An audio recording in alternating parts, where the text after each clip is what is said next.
大家好，管一個係飛之少。飛之少呢有好多粉絲發來個群內個私信內，有好多呢今年出來嗰呢都係個芽，即係講今年個樹就壯，個荔枝呢因為遲收個佢冇得脫水，有好多人呢又冇割樹頭，所以呢佢遲時間控，管一個樹呢就壯。管一個出嚟2-3公分長，管一個樹根本上冇脫水，就冇有花。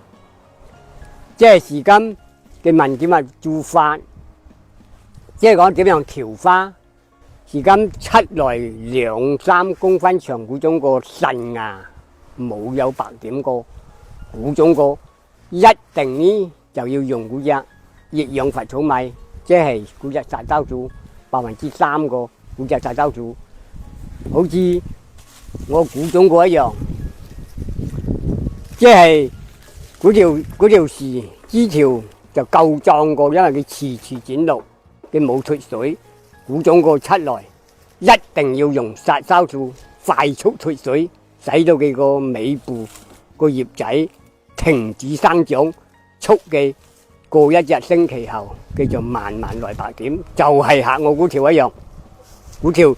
而今殺過1星期，佢就係來白點嘅。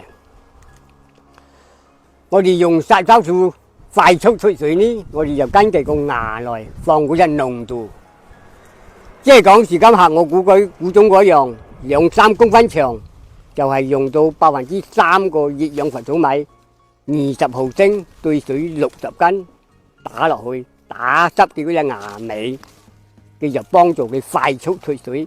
佢過1星期，佢就係露白點出來，就係咁樣打。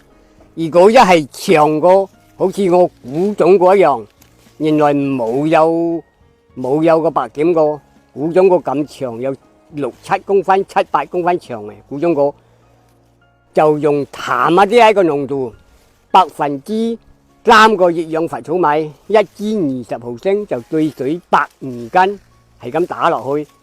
嗰條就係把佢嗰個尾部就燒死，嗰節就係生錯過嚟。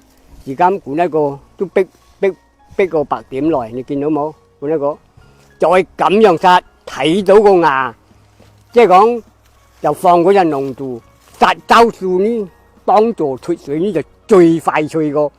你而家你個一般係嗰2-3公分長嘅芽嘅樹壯冇有花個，你就打一片打去，你就幫助佢脫水。過後1星期，佢慢慢就露白點出嚟嘅。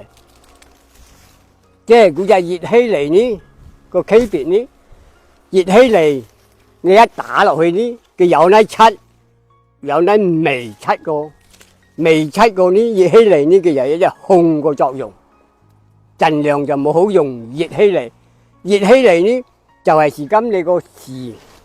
即係出齊咯，大葉多有白點，大葉多5種個就可以用熱希尼。熱希尼呢就用100斤水，用8毫升打嗰啲葉仔脫清，到時候佢個花芽，佢個花嗰白點就順嘅，就係咁樣做。即係而今如果未出齊個，你就冇好用嗰隻熱希尼。熱希尼呢佢有控個作用，嗰隻熱希尼都殺膠素個區別。就係在管理個原理，即係按照管理個芽，我哋用殺膠素快速殺嘅，等佢來花快脆脫水。一殺落去過1星期7-8天嘅來白點嗰時候，我哋呢就馬上用嗰隻中濃泥拉花素打佢拉齊整出來。到陣時殺花控花就好管理。1包中濃泥拉花素就係200克。對水400斤，你大家未買到嘅呢，就喺個視頻下方咧點開嚟買。即係講等到個花7到4-5公分長嘅時候，我哋呢就用嗰隻荔枝綠眼兼用流體硼快速補硼，使佢個花枝粗壯，花粒飽滿，提高佢個造果率。個拉花素等佢來白點嘅時候，就打一次。